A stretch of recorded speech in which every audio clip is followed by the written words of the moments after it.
ఇప్పుడే జీ5 app download చేయండి. చూడండి మీ ఫేవరెట్ టీవీ షోస్ ఎప్పుడైనా ఎక్కడైనా. తనకి కడుపు నొప్పుందని అది భరించలేక ఆత్మహత్య చేసుకుంటున్నానని చెప్పి రాము సూసైడ్ లెటర్ రాసి చనిపోయాడు.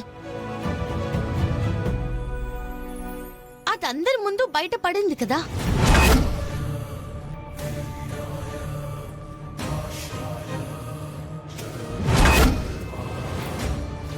దాంతోనే ఆ పోలీసులు అది ఆత్మహత్య అని డిక్లేర్ చేసి శవాన్ని పోస్ట్ మార్టంకి పంపించారు.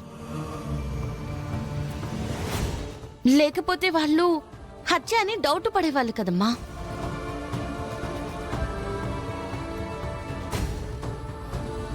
కడుపు నొప్పి అని చెప్పి సూసైడ్ లెటర్ దొరికిందా?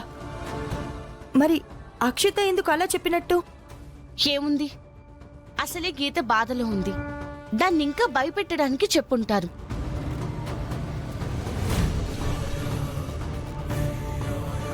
అసలు అక్షితకి వయసు పెరిగింది కానీ బుద్ధి పెరగట్లేదు. అక్కడ జరిగింది ఒకటైతే ఇంటికొచ్చి ఇంకోలా చెప్పింది. ఎందుకు అలా చెప్పాలి?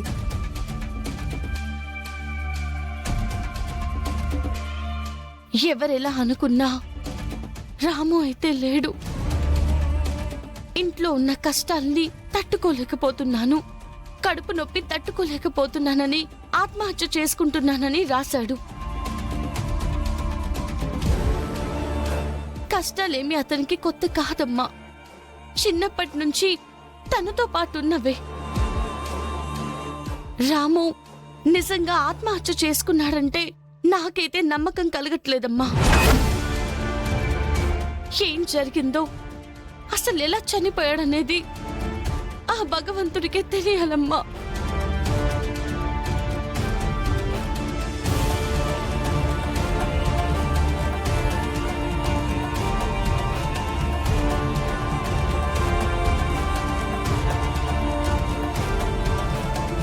పల్లవి, బాధపడకమ్మా.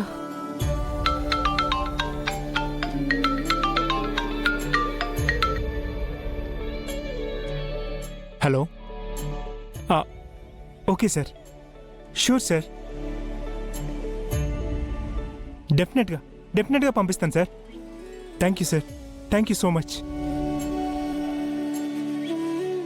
ఏంటండి? గుండు, అదే మనకు త్వరలో ఫ్యాషన్ కాంపిటీషన్స్ వస్తున్నాయి కదా, దానికి మన తరపున ప్రెజెంటేషన్ డిజైన్స్ పంపించాలి. సో రేపటిలోపు పంపించాలి, లేదంటే పార్టిసిపేషన్ మిస్ అవుతారని ఫోన్ చేశారు. అవునా? అయితే ఇవాళ ఎలాగైనా డిజైన్స్ రెడీ చేసేద్దామండి. పల్లవి, పదమ్మా. పదండి.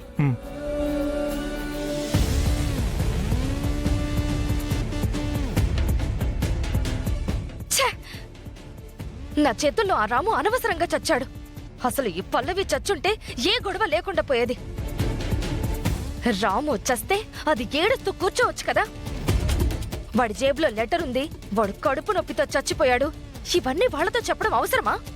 అదే కదా, నువ్వెందుకు అలా గీత కారణంగా చనిపోయాడని అబద్ధం చెప్పావు? ఇప్పుడు ఆ గుండమ్మ ఆదిలకి డౌటు. డౌట్ వస్తే ఏం చేస్తారంట? ఏమో, నాకు ఇలాగే అర్థమైందని చెప్తా. సరే, ఆ గొడవ వదిలేసే. ఇప్పుడు మనం ఫోకస్ చేయాల్సింది అయిపోయిన దాని గురించి కాదు, జరుగుతున్న దాని గురించి. అంటే? ఇందాక మీ పెదనాన్నకి ఫోన్ వచ్చిన తర్వాత ఏం మాట్లాడాడో విన్నావు కదా? అవును, ఏదో ఫ్యాషన్ కాంపిటీషన్కి డిజైన్స్ పంపించాలంట కదా. రేపటి లోపల పంపించకపోతే వీళ్ళు క్వాలిఫై అవ్వరు అని చెప్తున్నారు. ఏముంది, ఈ రాత్రంతా మేల్కొని గుండమ్మ రెడీ చేసేస్తుంది కదా. అదే నేను చెప్పింది. ఆది డిజైన్స్ రెడీ చేసేసి టైంకి సబ్మిట్ చేసేస్తే వీళ్ళు క్వాలిఫై అవుతారు. రేపు కాంపిటీషన్లో విన్ అయితే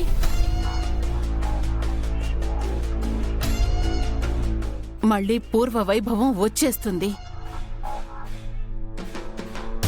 కొన్ని సంవత్సరాలుగా మీ పెదనాన్నకి స్పాన్సర్స్ దొరకకుండా ఎవరన్నా వద్దామన్నా వాళ్ళని చెడగొడుతూ ప్లాన్ చేసుకుంటూ వీళ్లకున్న పేరుని మసకబారేలాగా చేసుకుంటూ వచ్చాను. మళ్ళీ ఆ పేరు సంపాదించుకుంటుంటే ఊరుకుంటానా? ఎలాగైనా నాశనం చేస్తాను. అంటే ఇప్పుడేం చేద్దామని?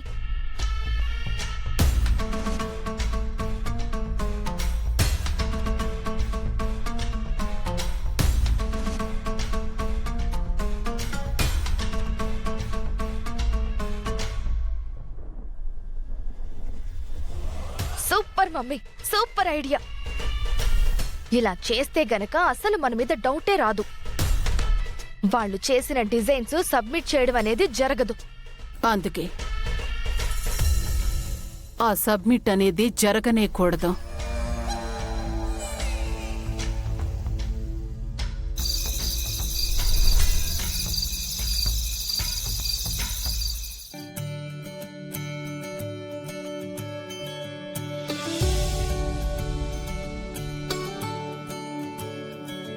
గుండమ్మా, గుండు, ఓయ్ గుండు, గుండమ్మా. వస్తున్నానండి. బా ఏంటండి? ఇదిగో షీట్స్, స్కెచెస్ అని తీసుకొచ్చాను. నువ్వు రెడీయే కదా?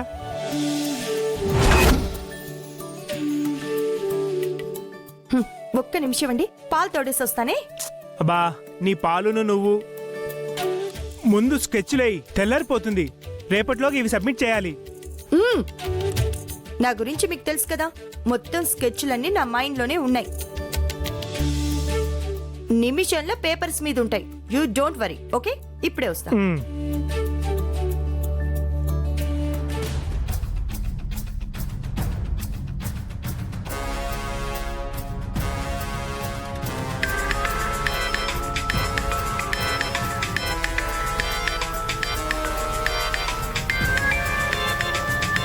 హలో,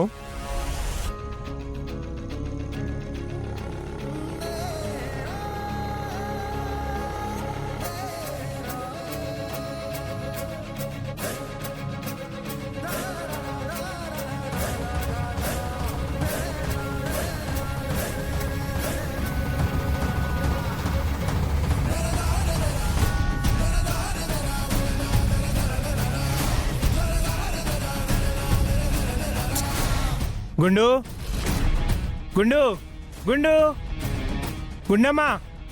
అబ్బబ్బబ్బా, ఏమైంది? వస్తున్నాను కదా, ఎందుకు అలా అరుస్తున్నారు? కోప్పడకు గుండు, టైం అయిపోతుంది కదా. నువ్వు ఇంకా గీయలేదు. దా, నువ్వు వచ్చి కూర్చో. సరే.